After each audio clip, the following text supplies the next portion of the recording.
when you're talking to somebody who's done like their 38th ayahuasca retreat, you kind of ask yourself mentally, geez, like, what's this person looking for that they're not finding from this or other substances? So we mentioned DMT, but, Mark, myself, and even Andrew's dabbled a little bit, I think, but we've messed with psilocybin before. And I'm curious because, you were mentioning that it would be more ideal. Like a lot of people find these substances and they want to use them as an escape of something or to get to another state without doing personal work before. But I'd imagine that you do use psilocybin quite a bit. What uses do you find that it's maybe useful for you, or is it even useful for you? I'm not sure. Psilocybin is certainly something that I've used before. I wouldn't say I use it a lot.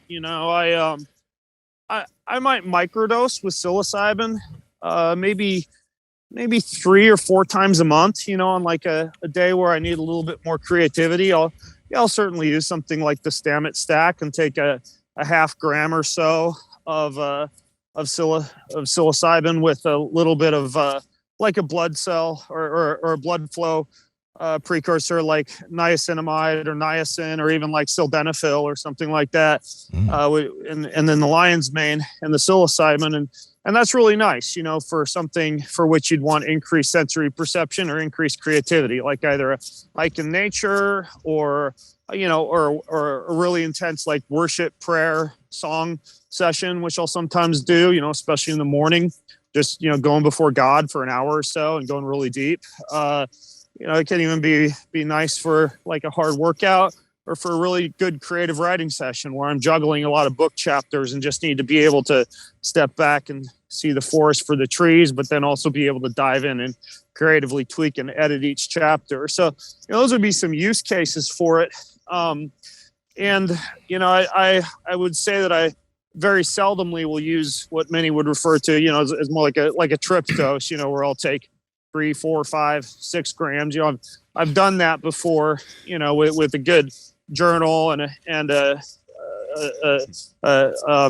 mask and a good track, and have been able to have business or personal breakthroughs that I wouldn't otherwise have been able to have, and for those type of things, just because sometimes you're kind of laid out a little bit, I'll just put on a digital recorder and record what I vocalized during those sessions. And then later I'll transcribe that recording and, get access to some of the things that I voiced when my ego was set aside and I was in a little bit more of an elevated or altered state of consciousness. Cause you do think, differently when you're on these type of substances, especially when you've kind of minimized or slayed or set aside your ego to a certain extent. Power Project family, how's it going? Now, we like to look good in the gym and out of the gym.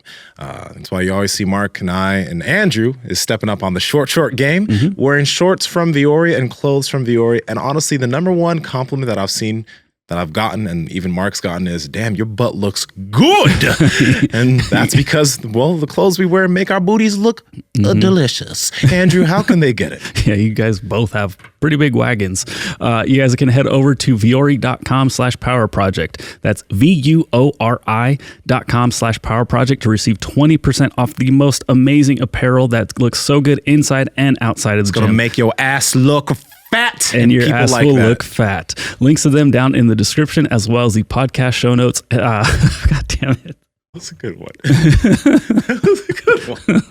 Make your ass look fat. And so, I think there's benefit. My view on any of these things, to get to your question about escapism, is that, I think that in many cases, when you're talking to somebody who's done like their 38th ayahuasca retreat or whatever, and then they're going back to Peru next week, you kind of ask yourself mentally, geez, like, what's this person looking for that they're not finding from this or other substances? Because, you can go to a blissful la la land state and convince yourself that it's like this noble excursion to enlightenment. And, this time, this one time, even though it didn't work all the other times, this one time is going to be the time when you finally come back with the magic elixir, with the answer to all of life's problems. And the fact is, all you're doing is just checking out from the pain that you experience in your normal day-to-day life, because you either haven't integrated what you knew you were supposed to integrate from a previous plant medicine session, or there's just still so much pain and so much in your life that you need to address when you're in a conscious, rational, full ego on board state that you haven't yet implemented. And sometimes the plant medicine experience can be blissful and relaxing. And, you know, you can escape a lot of the pain that you experience in the logical, rational, fully connected world. But if you're in that logical, rational, fully connected world and not making the decisions and doing the hard work and implementing the things that you may have been told or may have realized that you should be implementing when you're in that more blissful, you know, plant medicine experience, then it's not doing you any good. I mean, look, I think with any of these things, you know, and I'm a Christian, so maybe I have a different viewpoint than some people might, but I think that God made everything that's in creation for a specific purpose. And I think that anything in creation can be abused. Like, for example, use of higher doses of plant medicine. I think the use cases for that is very few and far between. Maybe a rite of passage into adolescence for a young man or a young woman. Maybe a wedding night that you're celebrating with the spouse you've just married. Maybe your 40th birthday party. Maybe if you have had trauma or you have epigenerational trauma and you need to specifically use that to start to dissolve some of that trauma, you know, but you know, the idea is very popular, like especially in the health and fitness community. I don't know if you guys have noticed, you probably have, you know, people are just like dropping this stuff like candy and going off on some journey every month. I really don't think that's the intention for these type of substances. I think they're used for cognitive enhancement in a microdosing context. Great. I think that works fine. LSD, LSA, Wachuma, psilocybin, you know, any of these things used in small amounts to enhance productivity and creativity. I think that's the best use case for them. And then higher doses would be very few and far between for, what's the guy? Jamie Wheel. You know, he writes about this in his book, Stealing Fire or Recapture the Rapture. You know, the rest of the time, it's just like extremely calendared, hedonistic experiences that are not something that you're doing like every month, but instead use very, very few and far between and for very special occasions. You know what I'm saying? Yes. Hey guys, if you like this clip, go ahead and comment down below and let us know what you liked about it. All right. Share this with a friend. Make sure to subscribe to the channel. And also, we are on Reddit and Discord.